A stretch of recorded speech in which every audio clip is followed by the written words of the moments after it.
At 12,000 feet, the Himalayas demand everything a traveler has to give. This is the Amarnath Yatra track, a path of oxygen-starved ridges and steep, icy gradients carved into the most unforgiving corners of Kashmir. Negotiating this terrain is an exhausting physical undertaking. The inclines are designed to push the limits of seasoned hikers, requiring a level of endurance that few adults can sustain without help. Yet at the base of this massive ascent stands a child. He is 5 or 6 years old, wearing a small backpack, stepping onto the rocky trail without a hand to hold. He isn't calculating the distance or the risks. He simply carries a firm belief that he must reach the cave, and that Mahadev will provide the strength to get him there. When the physical requirements of a journey exceed the capacity of the body, the trek shifts into a realm where spiritual willpower becomes the primary driver of every step. The environment is a chaos of wind and noise, but the child moves within a pocket of focused silence. He walks in relative isolation, his world narrowing down to the jagged rocks and steep steps directly in front of his boots.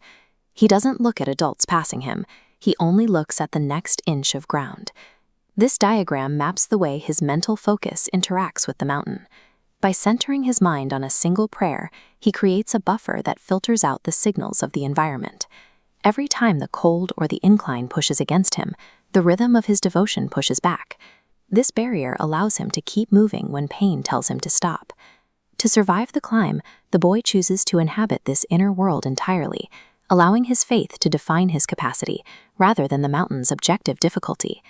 As the trail climbs higher, the elements intensify.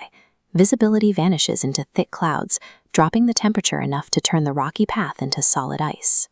Eventually, the terrain wins. He slips on the frozen rock and falls hard to his knees, a moment of pure physical failure. But he doesn't wait for help. He acknowledges the pain and allows the tears to fall, but he refuses to let those feelings dictate his next move. Exhaustion is part of the path, but surrender is not. Endurance at this level requires a separation between the physical sensation of a fall and the emotional reaction to it. Resilience isn't the ability to walk without stumbling. It is the reflexive, faith-driven habit of rising again every time the mountain brings you down. Beyond the cold, he faces a skeptical crowd, onlookers projecting their own fears onto a child they assume cannot possibly finish the climb. He ignores the doubt. In his mind, he is never truly alone, believing he is guided by a protector that the skeptics simply cannot see. At the height of the struggle, he stops.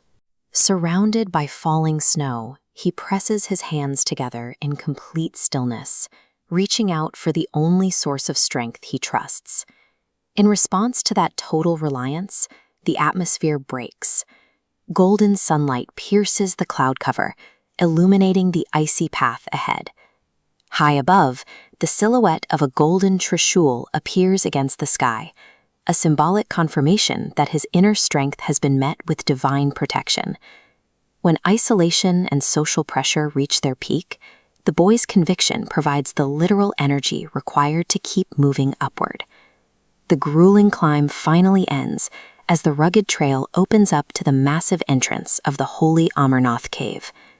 The howling wind fades, replaced by the resonant chime of bells and the deep communal energy of thousands of voices chanting in unison. As he folds his hands, he recognizes that his own small legs were only part of the journey. The distance was covered through something much larger than himself. Crossing into the cave is the moment where physical exhaustion is finally eclipsed by the triumph of the spirit.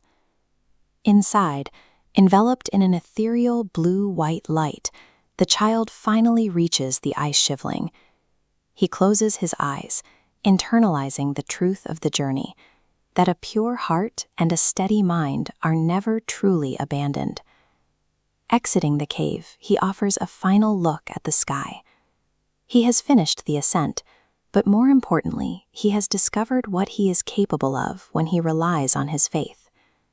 He carries this realization with him, the understanding that any future obstacle can be met with the same inner conviction he used to conquer the mountain.